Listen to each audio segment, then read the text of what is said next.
Hi, everyone. Welcome back to Breaking Barriers, the mental health podcast. I'm Lizzie, and with me, as always, is my amazing co host, Camila. Hi, guys, welcome back. We're excited to dive into today's topic ADHD and ADD. So, ADHD has been on a lot of people's mind lately, especially as more adults are realizing that they may have been living under undiagnosed ADHD for years. Today, we're covering both what ADHD and ADD are, the increase in adult diagnosis, common misdiagnosis, and how to manage its symptoms. Absolutely. We're also going to look at the science behind ADHD, what's happening in the brain, and why ADHD can look different in men and in women.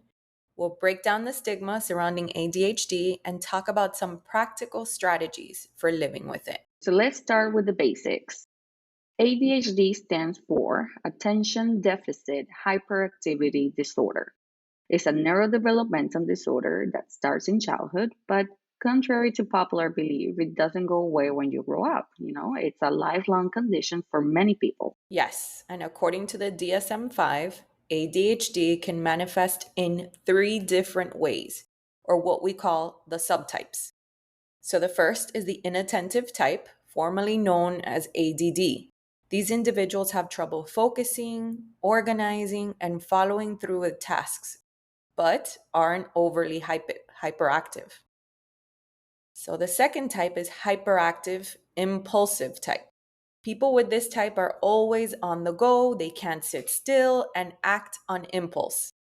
And then the third type is the combined type. This is when someone shows symptoms of both inattention and hyperactivity. Exactly. And one key point that I want to make is that ADHD doesn't mean that someone is incapable of focusing.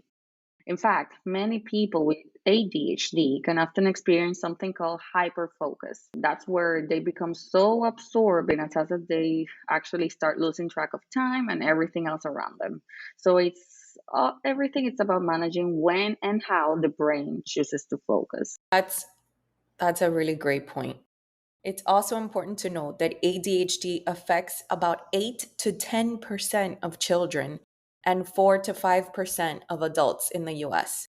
But here's what's interesting: less than 20% of adults with ADHD are actually diagnosed and treated. Many people go through life without knowing they have ADHD. And let's not forget the rise in adult ADHD diagnosis over the last few years.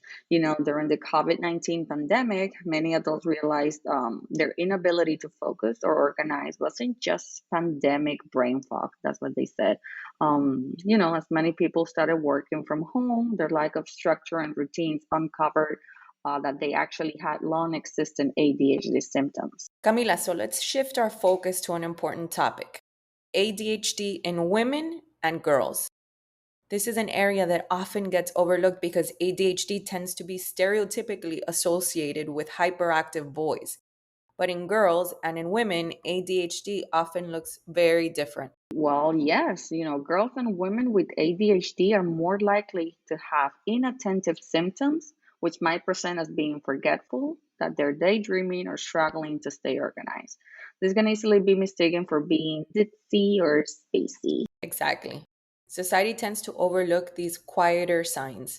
In fact, many women don't get diagnosed until adulthood, especially when they hit major life transitions like starting a demanding job, becoming a parent, or juggling both. In these situations, the coping mechanisms they developed over the years start to break down and the symptoms become more noticeable. That's right. The pressure of managing multiple roles. I mean, whether it's work, home, relationships, we put so much pressure that it can expose those difficulties with time management. When you have to start making decisions and handling daily stress, there are studies that show actually that ADHD in women it's mainly underdiagnosed because they internalize their symptoms. We women we think that we can handle everything, but that actually leads to higher rates of anxiety and depression. Another thing to note is that girls and women often develop a high level of shame around their ADHD because they may feel like they're failing, at meeting societal expectations.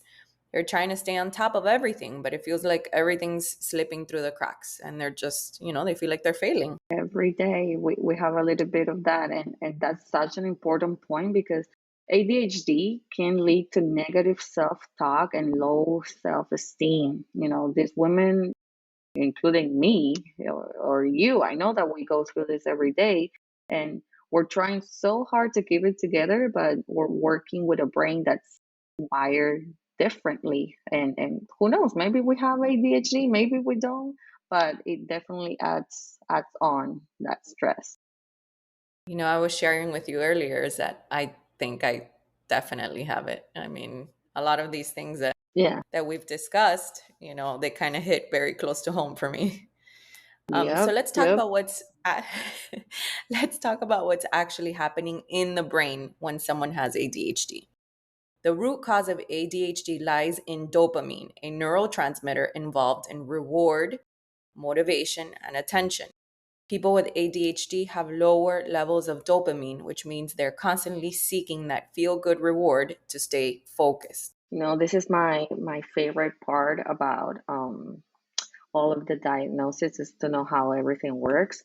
So in ADHD, it's a little bit more than just dopamine. The prefrontal cortex, which is part of the brain responsible for the executive functioning, things like planning, organizing, and regulating emotion, is that part isn't as active in people with ADHD. So think of it like the brain CEO.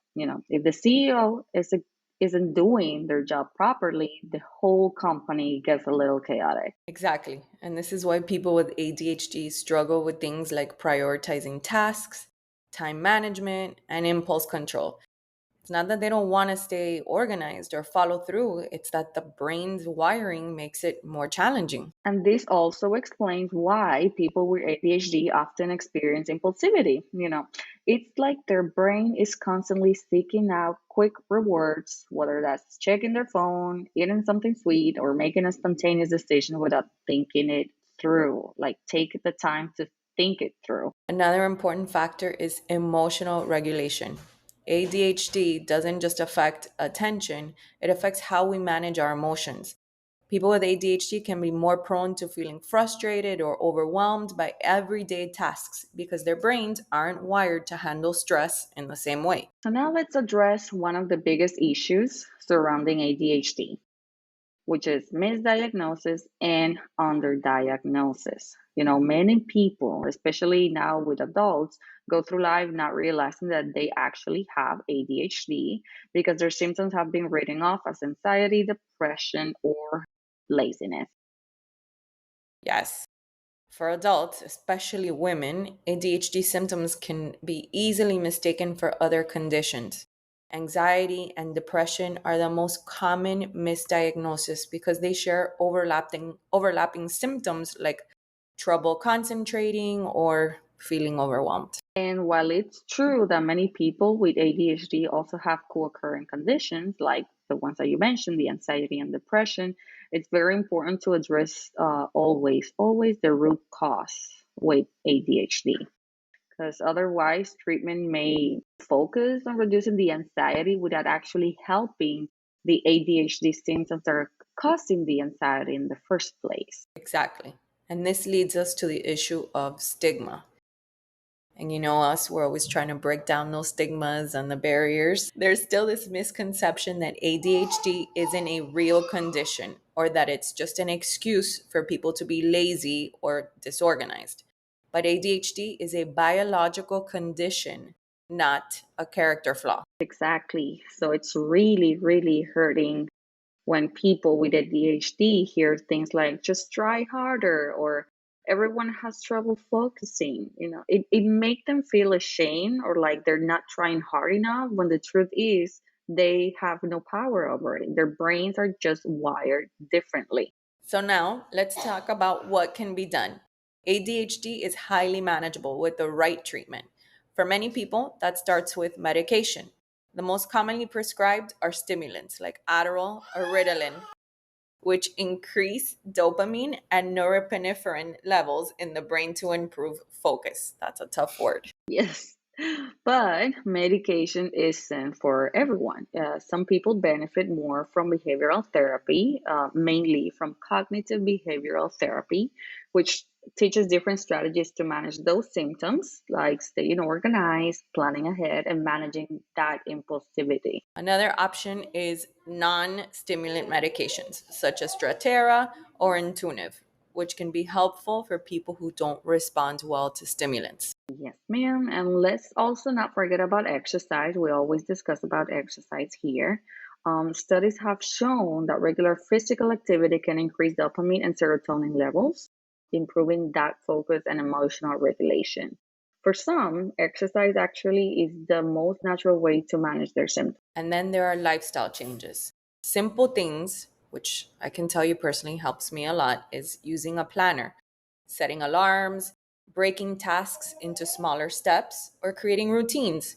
These can make a world of difference for someone with ADHD. So now let's talk about the takeaway from today's episode. We want to make sure that you leave today's episode knowing that ADHD is highly manageable, but it requires the right tools and support. If you think that you may have an ADHD or know someone who does, please seek professional help. An accurate diagnosis and a solid treatment plan can be life changing. And remember, ADHD does not define you. It's just one part of who you are. With the right strategies in place, people with ADHD can thrive and achieve great things. So, guys, thank you so much for tuning in today. If you found this episode helpful, please share it with someone who might benefit. And don't forget to subscribe and join us on the next time for another episode of Breaking Barriers. Remember to take care of yourselves. And the takeaway here is that ADHD is not a limitation, it's just a different way of thinking. Until next time, bye, guys.